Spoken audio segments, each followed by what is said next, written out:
আসসালামু আলাইকুম রহমতুল্লাহ। আজকে আলোচনা করব ইনশাআল্লাহ দ্বিতীয় পারা থেকে সূরা বাকারার 155 নম্বর আয়াত।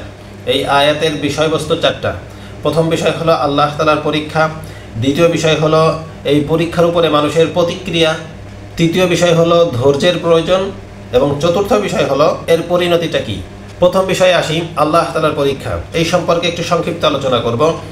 প্রথমে একটা জানার বিষয় হলো, আমরা প্রথম আলোচনা থেকে জানতে পারি যে দুনিয়ার মধ্যে আল্লাহ তাআলা আমাদেরকে পরীক্ষার জন্য পাঠাইছেন, কারণ দুনিয়াটা হলো দারুল ইমতিহান, এটা পরীক্ষার জায়গা। এই ইমতিহান নেবেন হলো রহমান। এই দুইটা বিষয় আগে আলোচনা করি। দুনিয়া হলো দারুল ইমতিহান, পরীক্ষার জায়গা। এই পরীক্ষাটা নিতেছেন স্বয়ং রহমান। পরীক্ষাটা যেহেতু রহমান নিতেছেন, তো আমরা আশা করতে পারি যে এই পরীক্ষায় আমরা পাশ করবো, কারণ রহমান মানে দয়াময়, মানে সবার উপর দয়া করবেন। আর দ্বিতীয় বিষয়টা আমরা সবসময় মনে রাখবো যে যখন কোনো জিনিসের থেকে উপকারী জিনিস বের করে আনতে হয়, যখন কারো ভিতর থেকে খায়ের বের করে নিয়ে আসতে হয়, যখন কারো ভিতর থেকে ভালো জিনিস বের করে নিয়ে আসতে হয়, তখন তাকে একটু ঝাঁকাতে হয়। যখন বাজার থেকে আপনারা ওষুধ কিনে নিয়ে আসেন, তখন ওইটার গায়ের মধ্যে লেখা থাকে শেক ওয়েল বিফোর ইউজ। আপনি এটাকে ব্যবহারের পূর্বে ভালোভাবে ঝাঁকিয়ে নিন। আল্লাহ তাআলা বান্দাদেরকে একটু ঝাঁকুনি দেন, যেন এই ঝাঁকুনি দেওয়ার দ্বারা তার ভিতরের যে আসল যোগ্যতা এটা বের হয়ে আসে এবং তার ভিতরের আসল জিনিসটা সে বের করে নিয়ে আসতে পারে। তো এই কারণেই আল্লাহ তাআলা বান্দাদেরকে পরীক্ষা করেন। আর পরীক্ষা আল্লাহ তাআলা করবেন, এইটা আল্লাহ তাআলা জানাইছেন, ওয়ালানাবলুওয়ান্নাকুম, আমি তোমাদেরকে অবশ্যই পরীক্ষা করব। তো আল্লাহ তাআলা পরীক্ষা নেবেন, পরীক্ষা নেওয়া ছাড়া কাউকে ছাড়বেন না। আল্লাহ তাআলা জানাইছেন, আহাসিবান নাস, মানুষ কি মনে করেছে, আইয়ুতরাকু, তাদেরকে ছেড়ে দেওয়া হবে, আইয়াকুলু আমান্না, তারা বলবে আমরা ঈমান আনছি, ওয়াহুম লা ইফতানুন, তাদেরকে পরীক্ষা করা হবে না। মানুষ এই কথা বলবে যে আমরা ঈমানদার, আমরা আল্লাহকে বিশ্বাস করি, আর তাদেরকে পরীক্ষা করা হবে না, ছেড়ে দেওয়া হবে, এটা কখনো হবে না। বরং আল্লাহ তাআলা জানাইছেন, ওয়ালানাবলুওয়ান্নাকুম, আমি তাদেরকে অবশ্যই পরীক্ষা করব।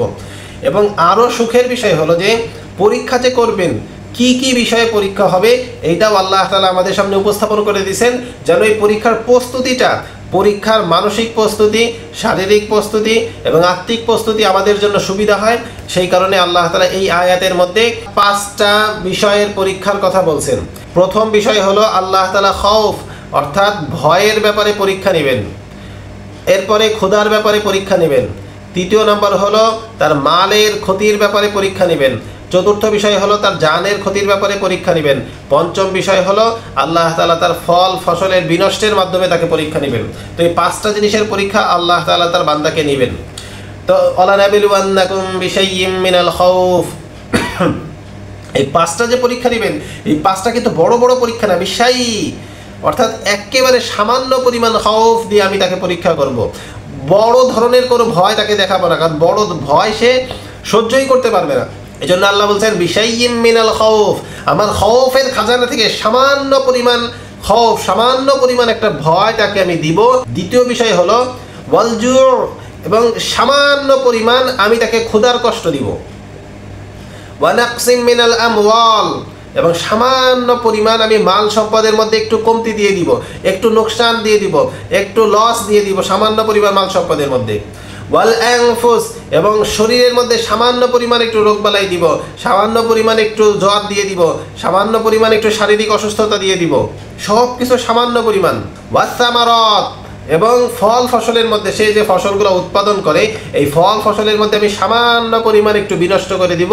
এই সবগুলো আল্লাহ তাআলা সামান্য পরিমাণ বলছেন, সেই একেবারে সামান্য পরিমাণ। আল্লাহ তাআলার খাজানার মধ্যে খৌফের বিশাল বড় খাজানা, আল্লাহ তাআলা জুয়ের মধ্যে, ক্ষুধার মধ্যে বিশাল বড় জুয়ের খাজানা আছে। আল্লাহ তাআলার খাজানার মধ্যে লোকসানের, যে মালের লোকসানের বিশাল বড় খাজানা আছে।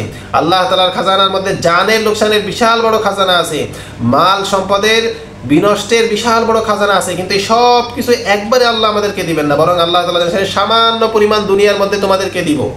এরপরে আল্লাহ তাআলা জানিয়েছেন ওয়াবাশশিরিস সাবিরিন, এই পরীক্ষার উপরে যারা সবর করেওয়ালা হবে তাদের সম্পর্কে আল্লাহ তাআলা এরপরে কি জানাইছেন। তো মানুষের প্রতিক্রিয়াটা কি হবে? তো প্রথম ছিল হলো বিষয়বস্তু। এই আয়াতের মধ্যে কয়েকটা বিষয়বস্তু আল্লাহ তাআলা জানাইছেন। এক নম্বর হলো আল্লাহ তাআলা পরীক্ষা নেবেন, কি কি বিষয়ে পরীক্ষা নেবেন সেইটাও নির্দিষ্ট করে বলে দিয়েছেন। এরপরে দ্বিতীয় বিষয় মানুষের প্রতিক্রিয়া কি হবে এই সম্পর্কে আল্লাহ নিজেই জানাইছেন, ওয়াবাশশিরিস সাবিরিন, নবীজি আপনি সবর করেওয়ালাদেরকে, ধৈর্যশীলদেরকে আপনি সুসংবাদ শোনায় দেন। তো মানুষের বিপদ আপদের মধ্যে প্রতিক্রিয়া হবে হলো সে ধৈর্য ধারণ করবে, সে সবর করবে। সবর বলতে কি বোঝায়? সবর তিন জিনিসের নাম। আস-সাবরু আলা তাআ, আল্লাহ তাআলার আনুগত্যের উপরে সবর করা। আস-সাবরু আনিল মাসিয়া, যে আল্লাহ তাআলার গুনাহের কাজ না করার উপরে সবর করা। তৃতীয় বিষয় হলো আস-সাবরু ফিল মুসিবা, মুসিবতের উপরে সবর করা। কিন্তু আমরা সবর বলতে বুঝি মূলত হলো যে মুসিবতের উপরে সবর। শুধু মুসিবতের উপরে সবর করা সবর না, সবর হলো তিন জিনিসের নাম। আল্লাহ তাআলার আনুগত্য করার উপরে সবর করা, আল্লাহ তাআলার গুনাহের কাজ না করার উপরে সবর করা, এবং তৃতীয় বিষয় হলো যে মুসিবতের উপরে সবর করা। এই তিন জিনিস যখন একত্রিত হবে তখন আল্লাহ তাআলার এই ওয়াদাটা সত্যে পরিণত হবে। ওয়াবাশশিরিস সাবিরিন, নবীজি আপনি সবরকারীদেরকে সুসংবাদ শোনায় দেন। الذين إذا أصابتهم مصيبة قالوا إنا لله وإنا إليه راجعون, এবং তাদের প্রতিক্রিয়াটা কেমন হবে? যখন তাদের উপরে কোনো মুসিবত আসে তখন তারা কি বলে? ইন্না লিল্লাহ, নিশ্চয়ই আমরা আল্লাহর জন্য, ওয়া ইন্না ইলাইহি রাজিউন, এবং নিশ্চয়ই আমাদেরকে আবার আল্লাহ তাআলার কাছে ফিরে যেতে হবে।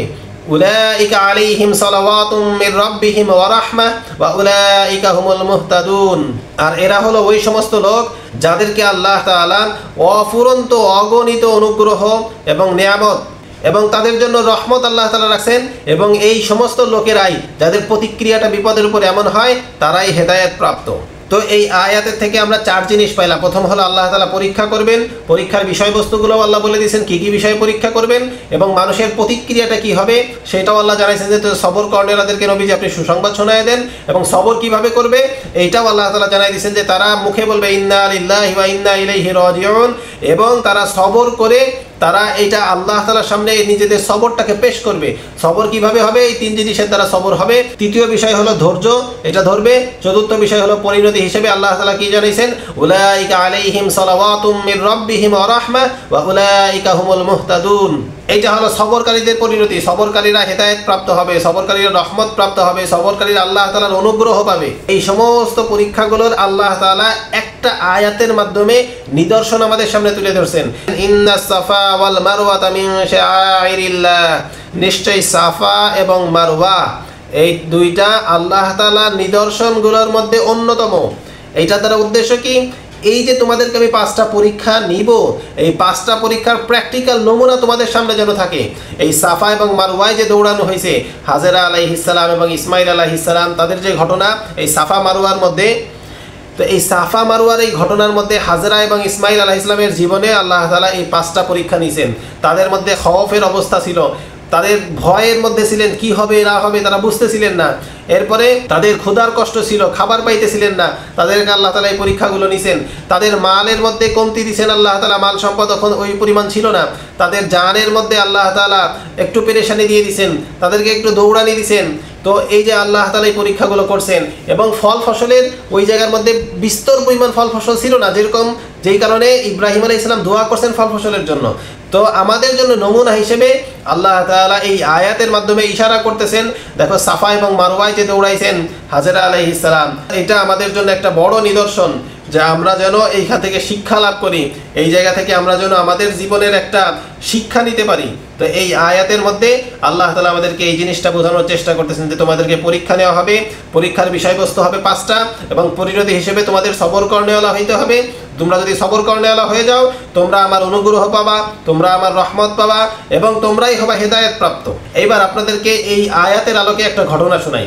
হযরত আবু সালামা রাদিয়াল্লাহু আনহু, এর নাম তো আপনারা অনেকেই শুনছেন। ওনার স্ত্রীর নাম ছিল উম্মে সালামা। তখন উম্মে সালামা রাদিয়াল্লাহু আনহা উনি ঘরের মধ্যে অবস্থান করতেছিলেন। আবু সালামা রাদিয়াল্লাহু আনহু উনি হুজুর সাল্লাল্লাহু আলাইহি ওয়াসাল্লামের কাছ থেকে একটা আমল শিখে এসেছেন।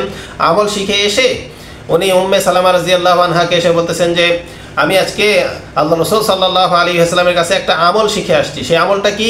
এই আমলটা হলো যখন কোনো ব্যক্তির উপরে মুসিবত আসে, এই মুসিবতের উপরে সে বলে ইন্না লিল্লাহি ওয়া ইন্না ইলাইহি রাজিউন, এবং সাথে সাথে এই দোয়া পড়ে আল্লাহুম্মা আজিরনি ফি মুসিবাতি ওয়া আখলিফ লি খায়রাম মিনহা। যদি এই দোয়া পড়ে আল্লাহুম্মা আজিরনি ফি মুসিবাতি, আয় আল্লাহ এই মুসিবতের উপরে আপনি আমাকে আজর ও সওয়াব দেন, ওয়া আখলিফ লি খায়রাম মিনহা, এবং এই মুসিবতের কারণে আমার যে ক্ষতি হয়েছে এর থেকে উত্তম জিনিস আপনি আমাকে দান করেন। তো যখন কোনো ব্যক্তি মুসিবতের উপরে এই দুইটা কাজ করে, ইন্না লিল্লাহ পড়ে এবং এই দোয়াটা পড়ে, তখন আল্লাহ তাআলা তার যে ক্ষতি হয়েছে এই ক্ষতির থেকে উত্তম জিনিস তাকে দান করবেন। উম্মে সালামা রাদিয়াল্লাহু আনহা উনি এই দোয়াটা শিখে নিলেন। শিখে নেওয়ার পরে কিছুদিন পরে উনি বলেন যে আমার স্বামী ওনার ইন্তেকাল হয়ে যায়। তো এর থেকে একজন স্ত্রীর জীবনে তার স্বামীর মৃত্যুর থেকে এর থেকে কঠিন কি বিষয় আছে, কি কঠিন মুসিবত আর কি আছে। তো এই কঠিন মুসিবতের সময় উম্মে সালামা রাদিয়াল্লাহু আনহা উনি ওই দোয়া পড়লেন, ইন্না লিল্লাহি ওয়া ইন্না ইলাইহি রাজিউন, আল্লাহুম্মা আজিরনি ফি মুসিবাতি ওয়া আখলিফ লি খায়রাম মিনহা। এই দোয়া পড়লেন এবং মনকে সান্ত্বনা দিলেন, আবু সালামার থেকে উত্তম স্বামীকে আমি পাবো। তারপর নবীজির দোয়ার উপরে ইয়াকিন যে অবশ্যই পাবো, কিন্তু ওনার বিশ্বাস হচ্ছিল না যে এরকম স্বামী আমি আর পাবো কিনা। কিন্তু আল্লাহ তাআলার ওয়াদা সত্য, আল্লাহ রাসূল সাল্লাল্লাহু আলাইহি ওয়াসাল্লামের ওয়াদা সত্য, এটা ঘটবেই। তো পরবর্তীতে কি দেখা গেল, একদিন দেখা গেল এমন একটা সময় আসলো যখন হুজুর সাল্লাল্লাহু আলাইহি ওয়াসাল্লাম ওনার ঘরে প্রবেশ করলেন। ঘরে প্রবেশ করার পরে উম্মে সালামা রাদিয়াল্লাহু আনহাকে উনি সরাসরি বিবাহের প্রস্তাব দিলেন। দেখেন কোথায় ছিলেন আবু সালামা, সেইখানে উনার মৃত্যুর পরে যখন এই দোয়াটা পাঠ করা হলো, তখন আল্লাহ তাআলা দুনিয়ার মধ্যে সবচেয়ে উত্তম ব্যক্তি, আল্লাহ তাআলার পরে যার মর্যাদা, তাকে দিয়ে বিবাহের প্রোগ্রাম দিলেন উম্মে সালামা রাদিয়াল্লাহু আনহার কাছে। তো কত বড় সওয়াবের কাজ। এজন্য আমরা এই দোয়াটা শিখে নেই। আমাদের যে কোনো মুসিবতের উপরে যদি আমরা এই দোয়াটা পড়ি, ইনশাআল্লাহ আমাদের ওই প্রার্থিত জিনিসের থেকে উত্তম জিনিস আল্লাহ তাআলা আমাদেরকে দান করবেন। তো এই পুরা এই আয়াতের থেকে আমরা শিখতে পারলাম যে আমাদের উপরে যে কোনো ধরনের মুসিবত আসে, এটা বড় মুসিবত না, এটা সামান্য পরিমাণ মুসিবত। আল্লাহ এটাকে শাই বলছেন, শাই মানে হলো একেবারেই সামান্য। তো এই জন্য আমাদের জীবনে যে বিভিন্ন ধরনের অবস্থা আসে, এই পাঁচটা জিনিসের মধ্যে যখন আমাদের মধ্যে আসে, তখন আমরা এই অবস্থার মধ্যে সবর করব। সবর করলে আল্লাহ তাআলা আমাদেরকে আজরও সওয়াব দিবেন এবং আল্লাহ তাআলা আমাদেরকে এর থেকে উত্তম জিনিস আল্লাহ তাআলা আমাদেরকে দান করবেন। এজন্য আমাদের কাজ হলো যে আমরা বিপদের উপরে সবর করব।